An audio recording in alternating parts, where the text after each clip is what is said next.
Hello students, फिर आज के कैप्सूल में हम समझने जा रहे हैं काइनेमैटिक्स का एक बहुत ही ज्यादा इंपॉर्टेंट क्वेश्चन। आ जाइए।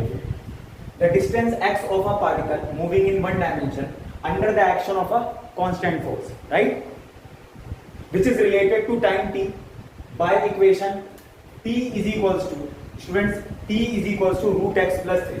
तो करण भैया सबसे पहले अपनी इक्वेशन पर आ जाते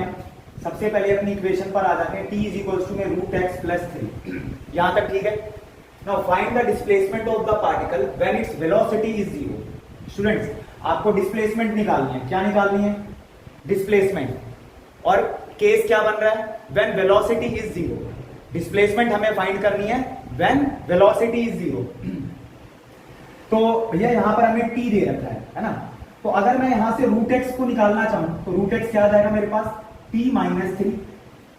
यहां तक ठीक है। मुझे x चाहिए एक तरफ कंप्लीट x चाहिए, तो मैंने x की फॉर्म में इक्वेशन को मॉडिफाई कर लिया। तो root x is equals to में t माइनस 3। तो अगर दोनों साइड में स्क्वायर करूंगा तो यहां से मेरे पास क्या आ जाएगा? x इज इक्वल्स टू में t माइनस 3 का होल स्क्वायर। तो करण भैया ये आ चुका है हमारे पास a माइनस b का होल स्क्वायर। तो t स्क्वायर प्लस में 9 माइनस में 60। यहां तक ठीक है। तो x मेरे पास आ चुका है t स्क्वायर प्लस में 9 माइनस में 60, राइट। डिस्प्लेसमेंट क्या है यहां पर? t स्क्वायर प्लस 9 माइनस में 60। अब अगर मैं x को डिफरेंशिएट करूं, x को डिफरेंशिएट करूं t के रिस्पेक्ट में, तो जरा बताना मुझे। तो करण भैया आप क्या कह रहे हो? आप ये कह रहे हो कि अगर मैं x को डिफरेंशिएट करूं t के रिस्पेक्ट में, है ना, तो मेरे पास यहां से क्या आ जाएगा? अगर मैं x को डिफरेंशिएट करूंगा t के रिस्पेक्ट में, तो यहां पर मेरे पास क्या आ जाएगा? करण ये हो गया 2t, 2 माइनस 1 मतलब 2t, है ना।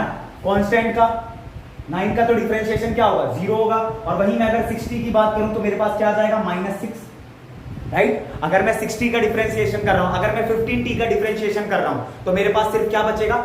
उस t के साथ, उस वेरिएबल के साथ जो कोफिशिएंट है। यहां तक ठीक है। तो 2t माइनस 6 आ चुका है। अब जरा मेरे को ये और बता दो कि जो मैंने x का डिफरेंशिएशन किया है t के रिस्पेक्ट में, ये है क्या? अरे करण भैया यही तो वेलोसिटी है।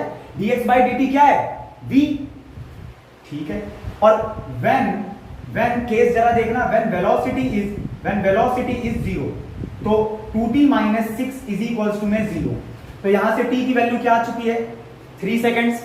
यहां से t की वैल्यू क्या आ चुकी है? 3 सेकेंड्स। तो अगर मैं यहां पर t is equals to 3 seconds पर यहां पर फाइंड आउट करूं, तो यहां पर क्या आ जाएगा मेरे पास? 3 का स्क्वायर 9 प्लस में 9 माइनस में 6 3 जा 18। तो ये क्या आ चुका है आपके पास? 0। Hence we can say here the displacement